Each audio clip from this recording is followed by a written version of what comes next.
سلسلے میں پہلا سوال یہ ہے کہ ایسا کیوں ہوتا ہے؟ تو جواب قرآن کریم میں اللہ تعالیٰ شانہ نے کئی جگہوں پر یہ بات ارشاد فرمائی ہے کہ ایسا ہوگا۔ چنانچہ اللہ تعالیٰ شانہ فرماتے ہیں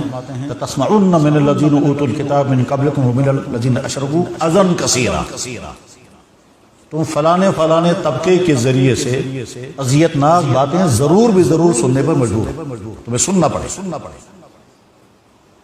یعنی گویا اللہ پہلے ہی فرما رہے ہیں کہ ایسا ہوگا۔ یہ اس لیے نہیں کہ اللہ نے فرمایا لہذا ہوگا، بلکہ اللہ جانتے ہیں کہ کون سا طبقہ کس قسم کا ہے، کون سا ذہن کس قسم کا ہے، کن کے خیالات کیا ہیں، کن کے رویے کیا ہیں، کن کا طرز عمل کیا ہے، کن کی حرکتیں کیا ہیں۔ اس لیے اللہ تعالیٰ شانہ فرماتا جب اللہ جل شانہ قرآن کریم میں فرماتے ہیں فلاں طبقہ ایسا ہے جنہوں نے نبیوں کو بھی قتل کیا، تو وہی اللہ تعالیٰ شانہ فرماتے ہیں لَتَسْمَعُنَّ ضرور تمہیں سننا پڑے گا مِنَ الَّذِينَ أَشْرَكُوا وَمِنَ أَهْلِ الْكِتَابِ وَمِنَ الَّذِينَ أَشْرَكُوا،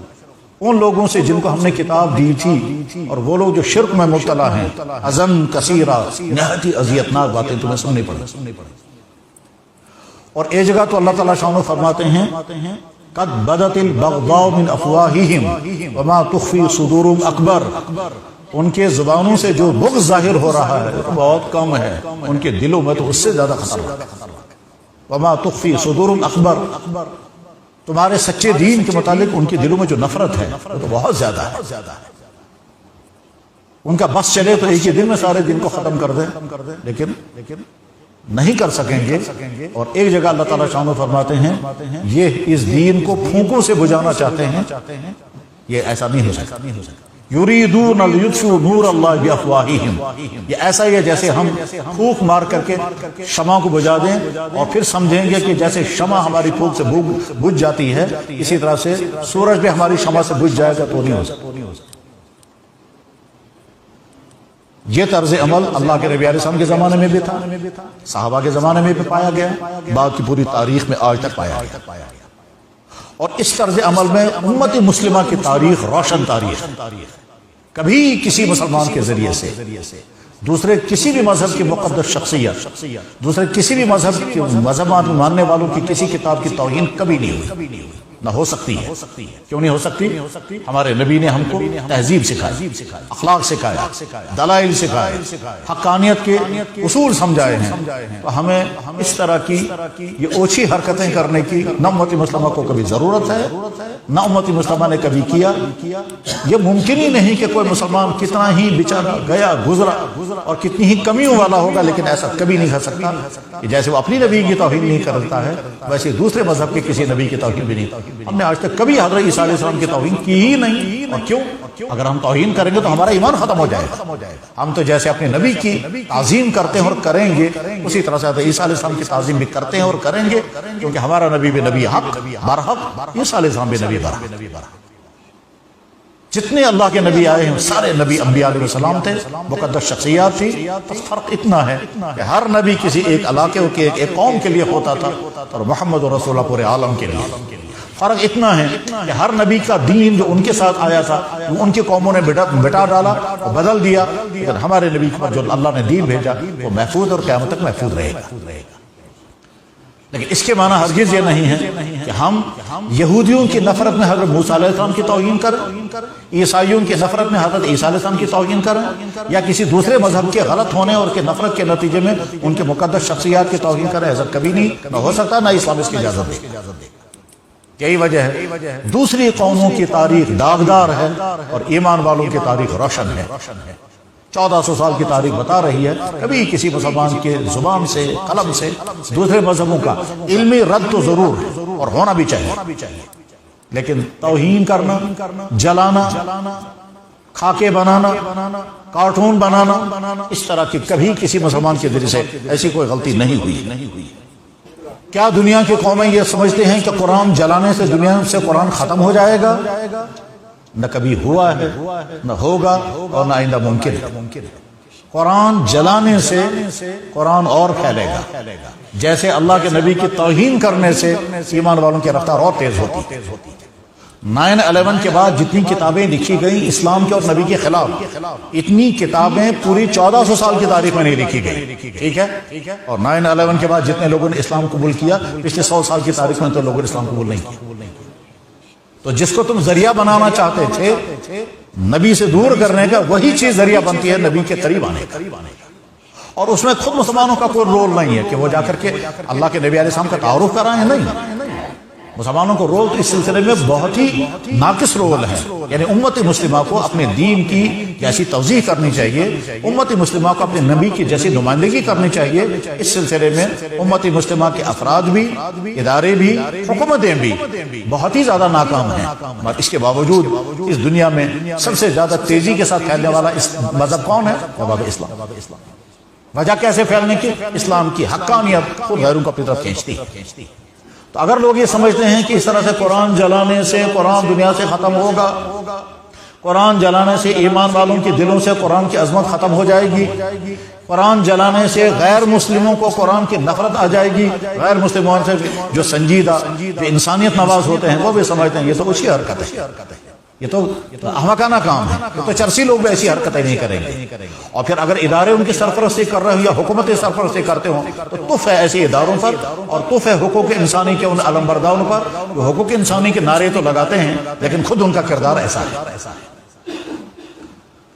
امت مسلمہ کا رویہ کیا ہوتا ہے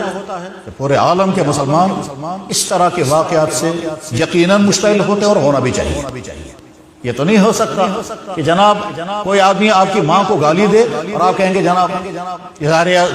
رائے کی آزادی کا زمانہ ہے، آپ میری ماں کو جو چاہے سو کہتے رہیں، مجھے اظہار رائے کے خلاف نہیں بولنا چاہیے۔ یہ احمقانہ سوچ۔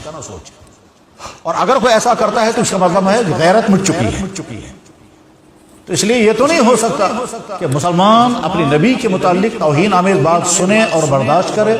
مسلمان اپنے قرآن کے متعلق کوئی توہین آمیز رویہ دیکھے اور خاموش رہے، یہ نہیں ہو سکتا ہے۔ البتہ المیہ یہ ہے کہ امت مسلمہ کی عوام کسی اور رخ پر ہے اور امت مسلمہ کے حکمران کسی اور رخ پر، بس المیہ یہ ہے۔ اگر امت مسلمہ کے حکمرانوں میں ایمانی غیرت ہوتی، حمیت اسلامی ہوتی تو یہ سارا یہ نقشہ سامنے آتا ہی نہیں۔ وہ چونکہ امت مسلمہ کے حکمران عیاشیوں میں ہیں، فحاشیوں میں ہیں، بہت سارے نہ جانے کن کن کے ایجنٹ ہیں اور امت کے گردنوں پر سوار ہیں، ٹھیک، اس لیے یہ سب کچھ ہوتا ہے اور دنیا میں سلسلہ چلتا رہے گا۔ امت کے عوام کسی اور رخ پر ہے اور امت کے اونچے طبقے کے لوگ جو ہیں وہ کسی اور رخ پر ہیں، کیونکہ ان کی ایمانی حس جو ہے وہ یا تو ختم ہو چکی ہے یا بجھی ہوئی ہے۔ اس لیے ان کو بس اپنی حکومتیں رہنی چاہیے، اپنی عیاشیں رہنی چاہیے، باقی دنیا میں کوئی کچھ ہوتا رہے۔ اس سے لیے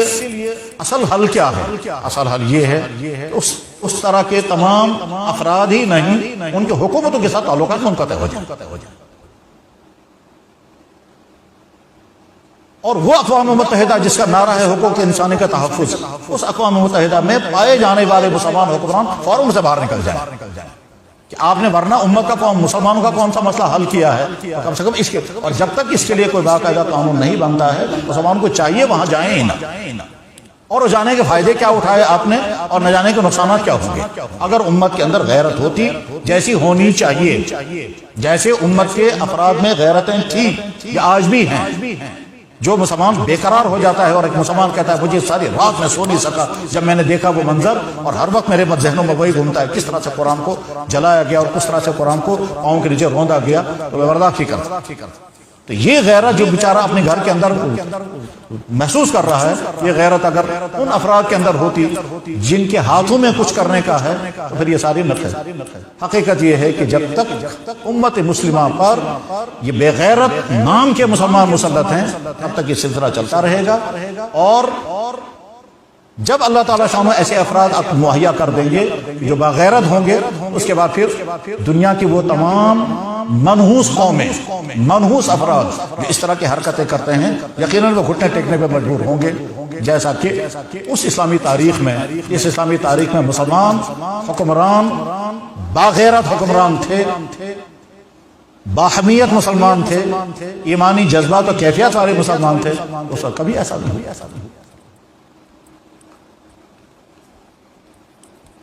اس سلسلے میں کبھی خیال آتا ہے اس بولنے کا فائدہ کیا ہے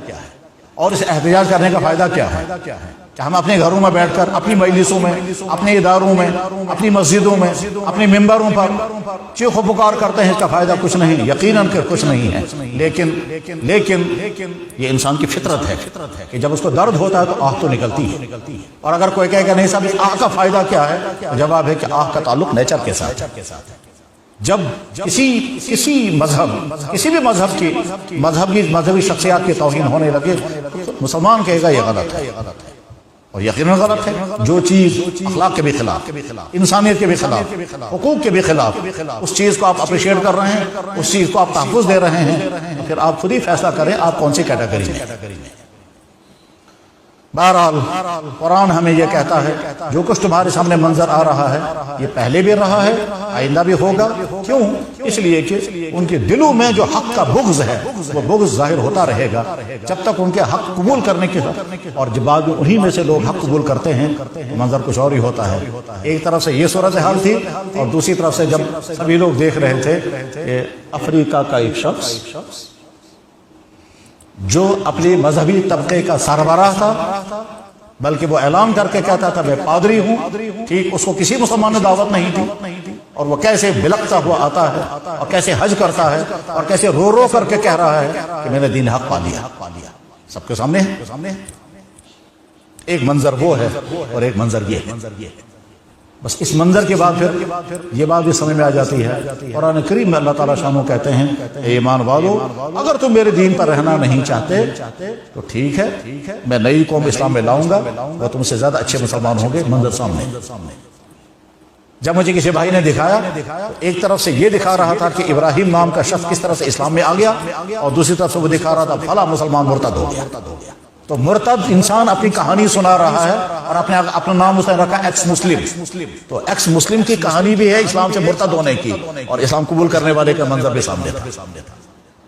مجھے ایک دم قرآن کی آیتیں یاد آ گئی، اللہ تعالیٰ فرماتے ہیں وَإِن تَتَوَلَّوْا يَسْتَبْدِلْ قَوْمًا غَيْرَكُمْ ثُمَّ لَا يَكُونُوا أَمْثَالَكُمْ، تم میرے دین سے واپس مڑ جاؤ گے تو کیا ہوا، تم سے زیادہ بہتر لوگ اسلام میں آئیں گے اور تم سے زیادہ بہتر اسلام کی نمائندگی کر رہے ہیں، اور روز منظر سامنے آتا ہے۔ ایک طرف سے انسان اسلام سے دور جا رہا ہے، دوسری طرف سے اسلام کی طرف آنے والے کیسے جذبے کے ساتھ، کن کیفیات کے ساتھ، کن روحانی عظمتوں کے ساتھ اور کتنی خوشیوں کے ساتھ وہ اسلام قبول کرتے ہیں، اور کیسے ان آنسوؤں کا نام ہی نہیں رکھا جا سکتا یہ آنسو کون سی قسم کے ہیں۔ یہ درد کے آنسو تو نہیں ہیں، یہ کوئی چیز کھونے کے آنسو تو نہیں ہے، یہ کسی حق کے پانے کے وہ آنسو ہیں جن آنسوؤں کی قیمت اس دنیا میں کچھ نہیں ہے۔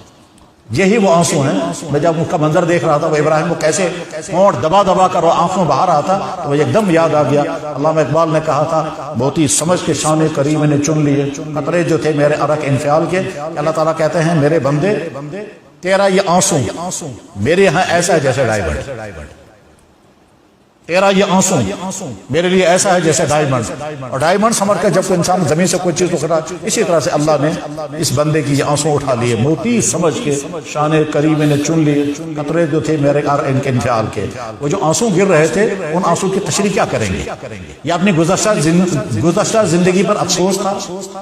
یا حق پانے کی خوشی تھی، کسی درد کے آنسو تھے، یا کسی چیز کے پانے کی خوشی میں یہ آنسو تھے، یا کسی چیز کے کھونے پر یہ آنسو تھے؟ ان آنسو کی تشریح کرنا ممکن۔ حق یہ ہے یہ آنسو کی وہ قسم ہے جو قسم صرف اسلام میں آ کر کے تو مل سکتی ہے اور باقی کہیں نہیں ملتی۔ کسی بھی مذہب میں جا کر کے یہ آنسو بہانے کا منظر کہیں نہیں ملے گا، یہ صرف اسلام ہے۔ اسلام پا کر کے انسان کے آنکھوں سے وہ آنسو گرتے ہیں، اور اسلام پر چل کر کے انسان کے آنسو سے وہ آنسو گرتے ہیں۔ ان آنسو کی کوئی تشریح نہیں کی جا سکتی، یہ تو محسوس کرنے کی چیز ہے، اور اندازہ نہیں کیا جا سکتا ان آنسوؤں کے بہانے میں کتنی لذت آتی اور کتنا لطف محسوس ہوتا ہے۔ ایک آنسو وہ ہوتے ہیں جو درد کی وجہ سے، ایک آنسو وہ ہیں جو کسی کے فوت ہونے کی وجہ سے، اور ایک آنسو وہ ہوتے ہیں کہ جو کسی غم کی وجہ سے ہیں، اور یہ آنسو کی وہ والی قسم ہے جس کے پیچھے لذت ہے، روحانیت ہے، کیفیت ہے، لطف ہے، اور بلکہ انسان چاہتا ہے زندگی بھر یہ آنسو میں بہتا رہنا، زندگی بھر یہ آنسو مجھ سے گرتے رہے۔ بہرحال توہین رسالت ہو، توہین قرآن ہو، اللہ کے نبی علیہ السلام کے خاکے بنائے جائیں یا کارٹون بنائے جائیں، قرآن کو جلایا جائے یا نعوذ باللہ من ذالک روندا جائے، اس سے نہ اسلام مٹنے والا ہے، نہ قرآن مٹنے والا ہے، اور نہ محمد رسول اللہ کا جھنڈا گرنے والا ہے۔ ہاں البتہ ان سب کا اگر نقصان ہو سکتا ہے تو مسلمانوں کے خود کے غلط کردار کی وجہ سے ہو سکتا ہے، اور وہی ہوتا ہے۔